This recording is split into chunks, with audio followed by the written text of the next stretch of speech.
नमस्कार, स्वागत है आपका एक नया स्वदेश में। मैं हूं उत्कर्ष चतुर्वेदी। आप देख रहे हैं मार्केट पर हमारी खास पेशकश, कल की तैयारी।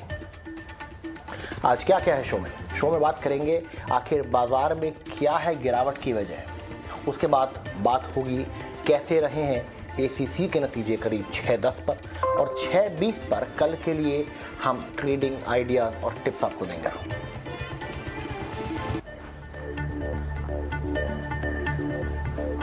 चलिए आज बात कर लेते हैं पहले कि बाजार का रुख कैसा रहा। बाजार का आखिरी कारोबारी घंटे में धराशायी हो गया। इसके पीछे अहम वजह रही रूस के विदेश मंत्री का बयान, जिसमें यूक्रेन के खिलाफ सैन्य ऑपरेशन के नए फेज को शुरू करने की बात कही गई है। इस बयान से बाजार में खलबली मच गई। यूरोपीय बाजारों के बाद भारतीय बाजार में भी तेज बिकवाली देखने को मिली। निफ्टी करीब 1.25% टूटकर बंद हुआ। बाजार का पूरा एक्शन दे रही है हमारी सहयोगी मानसी दवे। मानसी बताएं।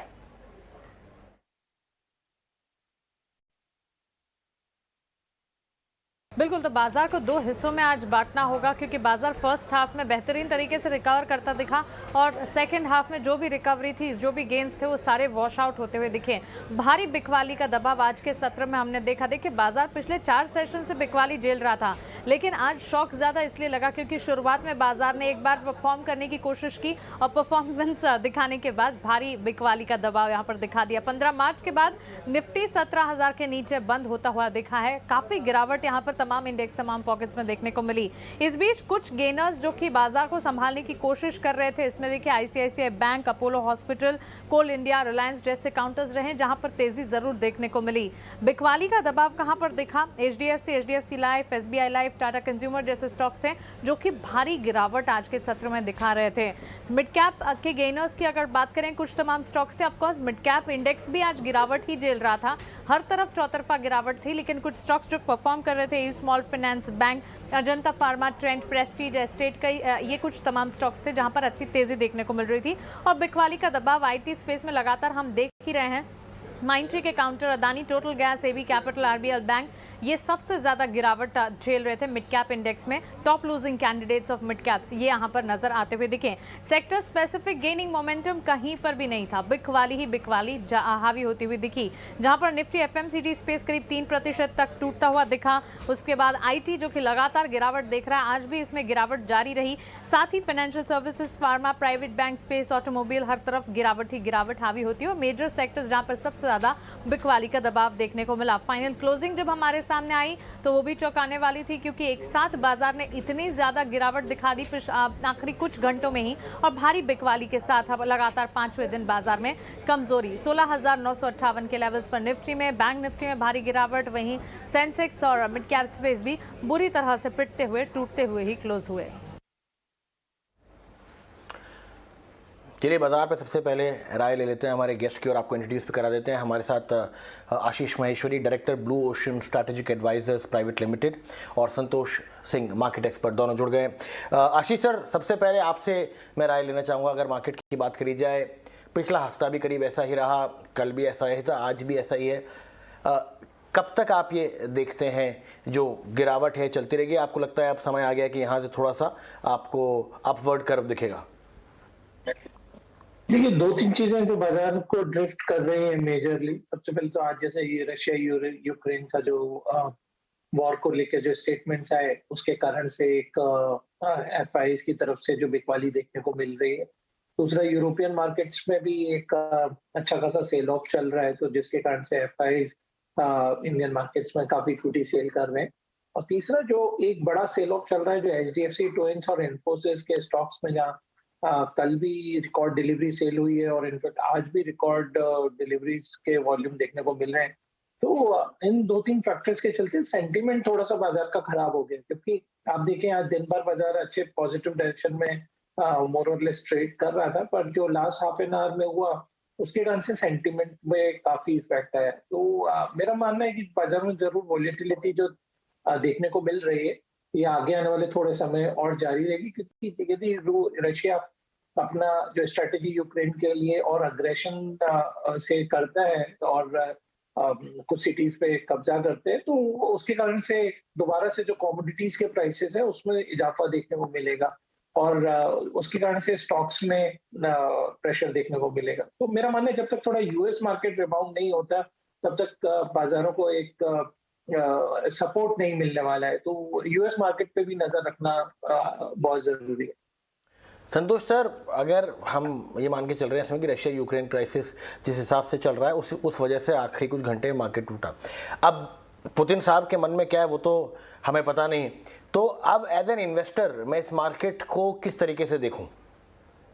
देखिए, मुझे लगता है कि सबसे पहली चीज कि अगर लॉन्गर टर्म के व्यू को लेकर चलें, जो करेक्शन मार्केट में ऑलरेडी चल रहे थे उसमें मुझे लग रहा है कि अगर इलियट वेव थ्योरी जिसे हम लंबी अवधि में देखते हैं उसमें लग रहा है कि बॉटम बन चुके हैं, लेकिन बॉटम की डेफिनेशन हमेशा रिलेटिव सेंस में होती है।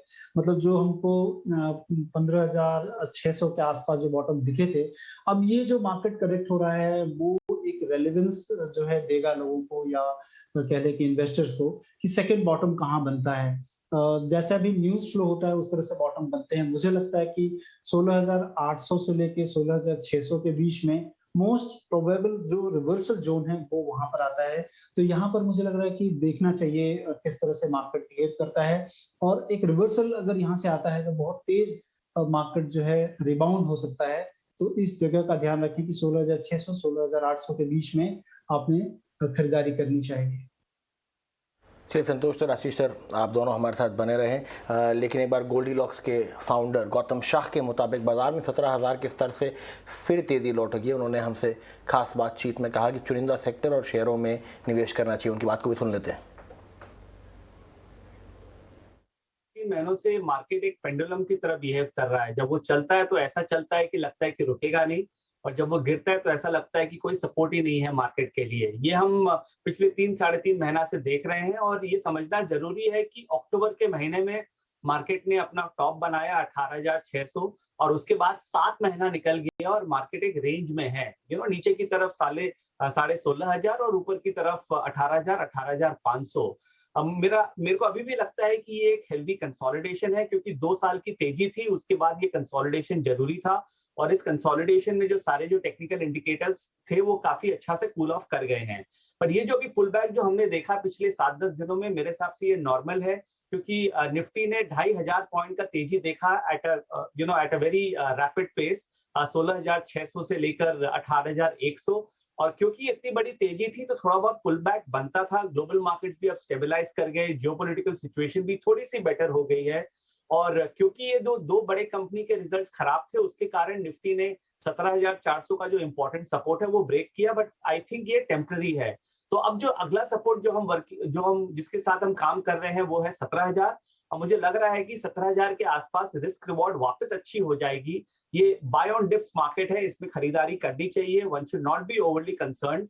हो सकता है कि 3-4-5 दिन लगे थोड़ा स्टेबलाइज करने के लिए, पर 17,000 से मुझे लग रहा है कि मार्केट स्टेबलाइज करके वापस घूमेगा, और अगर वो वापस घूमता है तो 18,000 18,500 तक वापस जा सकता है। तो यहाँ पर स्टॉक स्पेसिफिक रहिए, सेक्टर स्पेसिफिक रहिए, निफ्टी में ज्यादा फोकस मत रहिए, क्योंकि जो निफ्टी के जो टॉप कंपोनेंट्स है वो अभी अच्छे पोजीशन में नहीं है।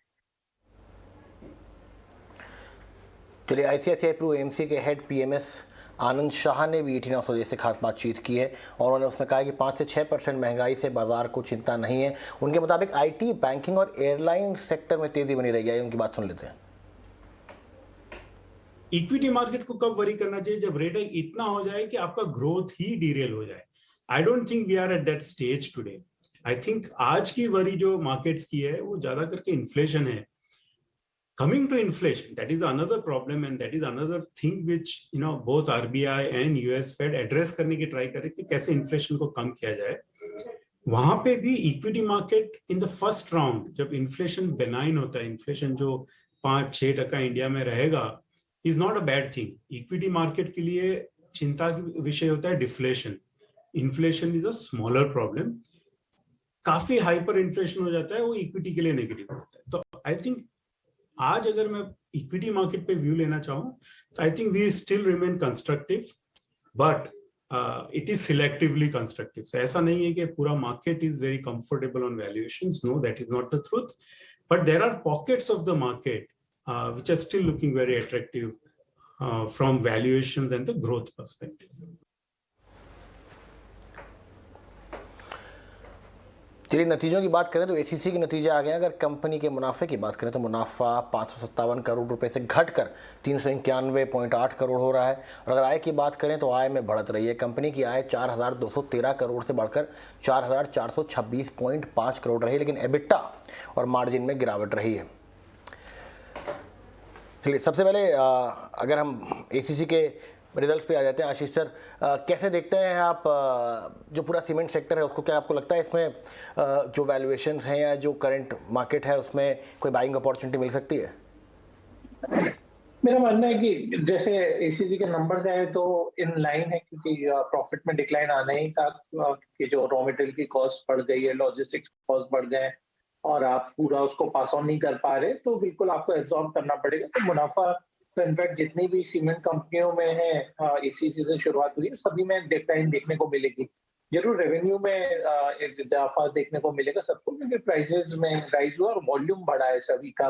लास्ट ईयर थोड़ा कोविड ईयर था, बट इस टाइम काफी सेल है प्री मॉनसून भी। तो मेरा मानना है कि जो आईसीसी के नंबर्स हैं ऐसे ही आइडेंटिकल दूसरी सीमेंट कंपनियों के रिजल्ट भी रहे। तो यहाँ पे जो दो मेरी पिक रहेगी, मेरा मानना है कि फ्रंटलाइन स्टॉक्स की वजह थोड़ा मिड साइज के स्टॉक जैसे जेके सीमेंट या श्री दिग्विजय सीमेंट के स्टॉक्स में निवेश करेंगे, क्योंकि वो ज्यादा लोकलाइज्ड है और थोड़ा जो प्राइसिंग प्रेशर है वो उनके ऊपर कम था, तो वहां पर निवेश आपको ज्यादा रिटर्न देगा। संतोष सर आईटी स्टॉक्स पे मैं आपकी राय थोड़ी लेना चाहूँगा, क्योंकि माइंट्री के कल जब नतीजे आए तो कहा था कि इतने ख़राब नहीं है, लेकिन स्टॉक तब भी काफ़ी ज़्यादा ही लुढ़क गया। और उसके बाद अगर देखें तो इन्फोसिस के नतीजे, टीसीएस के नतीजों के बाद जो आईटी सेक्टर है, जो पूरा इंडेक्स है, उसमें काफ़ी गिरावट देखने को मिली। क्या आपको लगता है कि आईटी सेक्टर में इस समय क्या स्ट्रैटेजी होनी चाहिए? रुकना चाहिए या बाइंग अपॉर्चुनिटीज़ हैं क्योंकि स्टॉक्स डाउन है? देखिए, मुझे लग रहा है कि अभी भी 10 to 15% जो है शायद नीचे जा सकते हैं, क्योंकि अगर बेलवेदर आईटी कंपनीज के चार्ट को देखेंगे, जैसे इन्फोसिस की बात कर लें तो उसमें डबल टॉप फॉर्मेशन बने हुए हैं। मुझे लग रहा है कि आने वाले दिनों में शायद जो है 200 से 300 रुपए और टूट सकता है।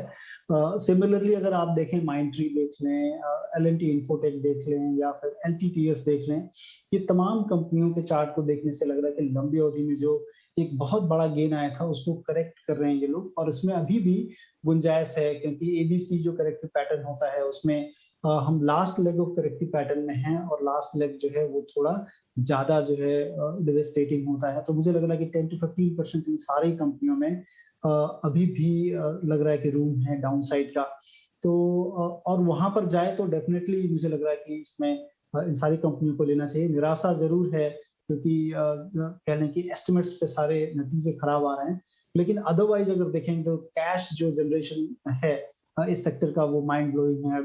ईयर ऑन ईयर अगर देखें तो काफी अच्छा है, केवल एस्टिमेट पे नीचे है। तो मुझे लग रहा है और करेक्शन एक अपॉर्चुनिटी होगा कि लॉन्गर टर्म में आपको एंटर करना चाहिए। तो मुझे लग रहा है कि 10 to 15% जैसे ही करेक्शन हो, ये सारे स्टॉक जिसकी हमने बात की है, तो वहां पर डेफिनेटली एक पोजीशन लॉन्ग साइड में बनानी चाहिए। चलिए अर्निंग्स का टाइम है, तो एक और आईटी सेक्टर की अर्निंग आ गई है, उसके बारे में नज़र डाल लेते हैं। और उसके बाद आशीष सर आपसे आऊँगा मैं आईटी सेक्टर को लेकर ही आपकी राय जानने के लिए। पहले एल&टी इन्फोटेक के मार्च तिमाही के जो नतीजे हैं वो आ गए हैं। कैसे हैं नंबर्स? मुनाफा जो है वो 613 करोड़ रुपए से बढ़कर 638 करोड़ हो चुका है। 30 रुपये प्रति शेयर डिविडेंड का ऐलान हुआ है। आय जो है वो 4,138 करोड़ से बढ़कर 4,302 करोड़ है। और एबिट जो है वो 743 करोड़ से 745 करोड़ हो गया है। एबिट मार्जिन जो है वो घटा है 17.9 से 17.3%। आशीष सर कैसे देखते हैं आईटी सेक्टर को? क्या कुछ इसमें अच्छी पिक्स हैं जो अभी अच्छे दामों पर हैं, या जैसे कि संतोष सर ने कहा कि थोड़ा और रुकना चाहिए, थोड़ा और नीचे जाएगा तब बाइंग अपॉर्चुनिटी बनेगी? मैं भी बिल्कुल सहमत हूँ संतोष जी से कि अभी और नीचे आने की पूरी उम्मीद है इन स्टॉक्स का। और रीजन ये है कि दोबारा से जैसा मैंने कहा कि एफआईज काफी सारे स्टॉक्स आपके इमर्जिंग मार्केट्स में बेच रहे हैं, और कोई भी अच्छा रिजल्ट आएगा या कोई भी मौका है जहां पर दूसरे निवेशक लेने को ये स्टॉक्स तैयार है, तो वो बिल्कुल इन स्टॉक्स को डंप कर रहे हैं। क्योंकि जो ज्यादा टिपिकली आप देखें तो एफआईज का सबसे ज्यादा जो होल्डिंग है वो आईटी क्षेत्र में ही रही है ट्रेडिशनली। तो हर रिजल्ट के बाद में, चाहे हमने देखा टीसीएस, उसके बाद इन्फोसिस, या कल माइंट्री और देखेंगे एलटीआई भी, तो ये सारे स्टॉक्स में बिकवाली चालू है, और ये अभी कहा नहीं जा सकता कि कितना नीचे तक ये स्टॉक अभी जा सकते हैं, क्योंकि वैल्यूएशन वाइज काफी ऑलरेडी रिच है, और यदि जो ग्रोथ है वो एक अभी लिमिटेड है। क्वार्टर ओवर क्वार्टर 2-3% का ग्रोथ आ रहा है। एबिटा मार्जिन में भी डिक्लाइन देखने को मिल रहा है, क्योंकि सैलरी एंड वेजेस बढ़ रहे हैं। एट द सेम टाइम जो पहले वर्क फ्रॉम होम था वो ऑफिसेज में दोबारा शिफ्ट हो गया है, तो मार्जिन में भी थोड़ी कमी देखने को मिल रही है ईयर ओवर ईयर। तो मेरा मानना है कि अभी भी आईटी सेक्टर में नए निवेश से बचना चाहिए, क्योंकि गिरावट अभी और बाकी है। संतोष सर, पावर सेक्टर के बारे में एक बार थोड़ी जानकारी जरूर लेना चाहूँगा, क्योंकि अगर हम कोल इंडिया की बात करें, हमने हेडलाइंस में ही बोला था कि करीब 5% की जोरदार तेज़ी के साथ निफ्टी के टॉप गेनर में आ जाया था। रिकॉर्ड प्रोडक्शन की उम्मीद करी जा रही है। पावर कंपनियों से भी मांग का उछाल है। तो एक तो कोल की बात होगी जो सप्लाई करें, और पावर स्टॉक्स, दोनों को आप कैसे देखते हैं? देखिए, सारे स्टॉक्स में दिख रहा है कि एक जो है अपवर्ड ट्रैक्शन है, और जो है कोल इंडिया की अगर बात कर ले तो इसमें एक अगर कह लें कि छोटा एक फॉर्मेशन है जिसे हम असेंडिंग ट्रायंगल फॉर्मेशन कहते हैं, और असेंडिंग ट्रायंगल एक बुलिश कन्नोटेशन के साथ होता है, और इसके जो भी रिपरकशन होते हैं ऊपर की तरफ स्टॉक चलते हैं। इसमें 198 के ऊपर मुझे लग रहा है कि स्टॉक में 25 से 30 रुपए बढ़ने की गुंजाइश होगी। मोमेंटम काफी है, वॉल्यूम का एक्सपेंशन काफी हो रहा है। तो मुझे लग रहा है कि इन सारे स्टॉक्स में भी बने रहना चाहिए, जिस तरह से कि न्यूज फ्लो भी है, एनर्जीज के दाम काफी बढ़े हुए हैं, और सप्लाई कंस्ट्रेन हो रखा है काफी सारी चीजें। तो उन सारी चीजों को देखते हुए लग रहा है कि अभी भी स्टीम बाकी है इन स्टॉक्स में। चलिए आगे बढ़ेंगे, लेकिन पहले बात कर लेते हैं HDFC बैंक और HDFC के लिमिटेड के गिरावट की। मर्जर के खबर वाले दिन तेजी देखने को मिली थी, लेकिन शेयर अब लगातार दबाव में है। 9 सत्रों में दोनों शेयर 20 से 25% तक टूट चुके हैं। जरा जानकारी के साथ हमारे साथ जुड़े हैं शरद दुबे। शरद, क्या वजह है गिरावट की? जी बिल्कुल, तो सबसे पहले पिछले 9 सेशन में 26% तक जो है अप टू जो है स्टॉक्स गिर गए हैं। तो सबसे पहला कारण है कि मर्जर के बाद जो ROE होती है, रिटर्न ऑन इक्विटी, उस पे दबाव दिख पड़ सकता है। इसके अलावा देखें तो NIMs जो कहते हैं नेट इंटरेस्ट मार्जिन, उसमें भी कमी देखने को मिल सकती है। अभी ऑपरेशनल आंकड़े थे, अब यहाँ पे कम कॉस्ट वाले कासा, यहाँ पे भी जो है कमी देखने मिल सकती है। तो पहले 3 ट्रिगर हमने देखे, और इसके अलावा एक हाई बेस HDFC के आंकड़ों में देखने मिलेगा, तो उसके कारण ग्रोथ में इम्पैक्ट पड़ेगा। और आखिर में मैं बात करूँगा NI ग्रोथ की। इसकी रफ्तार जो है कुछ तिमाही से लोन ग्रोथ से थोड़ी कम आई है। अब हम लोग रिटर्न्स के बारे में तो बात की, लेकिन 4 अप्रैल की ऊंचाई से जो स्टॉक में गिरावट देखने मिली है, HDFC ले लीजिए आप, HDFC बैंक ले लीजिए, ये दोनों स्टॉक्स में 21 से लेके 26% तक जो है स्टॉक में जो है गिरावट देखने मिली है। और इसके अलावा जो है हम देख सकते हैं वैल्यूएशंस कैसे रहेंगे। और वैल्यूएशंस की बात करें तो यहाँ पे थोड़ी करेक्शन ज़रूर हुई है 4 अप्रैल से, और अभी जो करंट वैल्यूएशंस है आप देख सकते हैं ऑलमोस्ट 3.7 to 3.4 टाइम्स है HDFC और HDFC बैंक के लिए। हालांकि अभी भी जो अपने 5 साल के औसत से ज़रूर थोड़े से जो है अट्रैक्टिव वैल्यूएशन से ऊपर ट्रेड कर रहे हैं। अब जो है शेयर के एनालिस्ट की रेटिंग्स की बात करें तो दोनों स्टॉक्स में जो है बाई रेटिंग लगभग 89 to 100% एनालिस्ट का है, और जो 12 मंथ टारगेट पोटेंशियल है वो अभी भी 36 से लेकर 40% तक का ग्रोथ जो है अनुमान बैठे हैं। अब जो है ब्रोकरेजेस क्या कहना है, तो CLSA पे HDFC बैंक रहा है कि मार्जिन्स जो है ऑलमोस्ट जो है तिमाही दर तिमाही पे 1.1% घटा है, लेकिन धीरे धीरे एक एसेट क्वालिटी में इम्प्रूवमेंट होगा और उसके कारण मुनाफे में मजबूती देखने मिलेगा। बोफा सिक्योरिटीज़ की भी राय है जो फोकस में रहेगा HDFC बैंक के लिए। वो कह रहे हैं कि उनकी बाई रेटिंग कायम है और लक्ष्य रखा है 1900 रुपये प्रति शेयर का, और अभी देख रहे हैं स्टॉक का दाम लगभग 1356 पे है। और उन्होंने कहा कि जो ग्रोथ मोमेंटम है वो जो है उस पर जो है एक इम्पॉर्टेंट मूवमेंट देखने मिलेगा अगर आप कंपेयर करेंगे नेट इंटरेस्ट मार्जिन्स के साथ।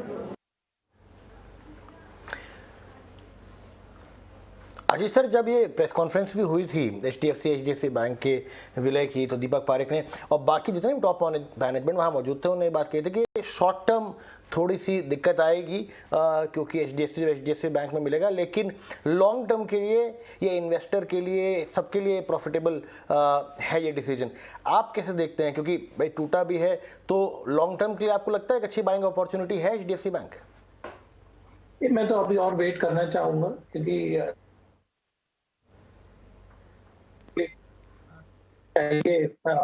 70% जो HDFC है वो FI ओन करते हैं और करीब 36% HDFC बैंक को भी FI ओन करते हैं। तो उनकी तरफ से काफी बिकवाली यहाँ देखने को मिल रही है इन दोनों स्टॉक्स में।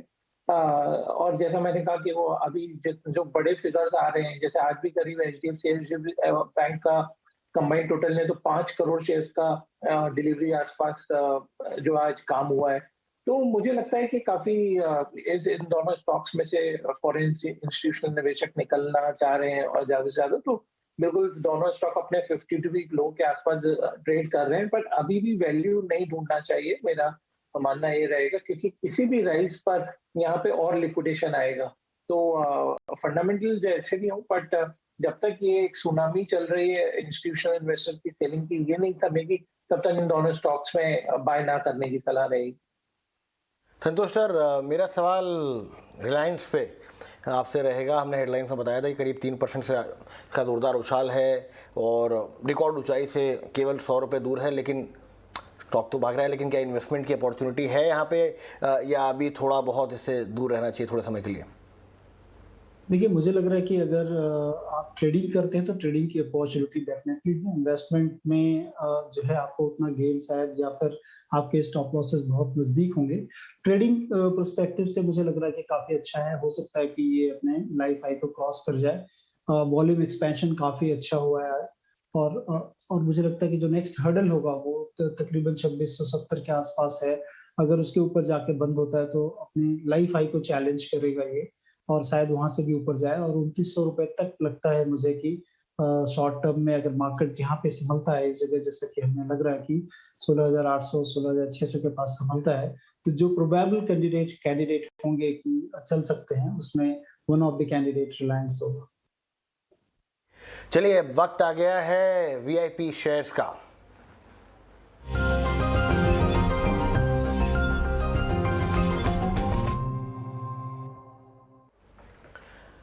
आशीष सर, आपसे शुरुआत करता हूं। क्या होंगी आपकी वैल्यू इन्वेस्टमेंट पिक्स, यानी कि वीआईपी शेयर्स हमारे दर्शकों के लिए? देखिए, जो मेरा स्टॉक रहेगा वो है मिड सेगमेंट में इंफ्रास्ट्रक्चर कंपनी जय कुमार इंफ्रा प्रोजेक्ट्स लिमिटेड।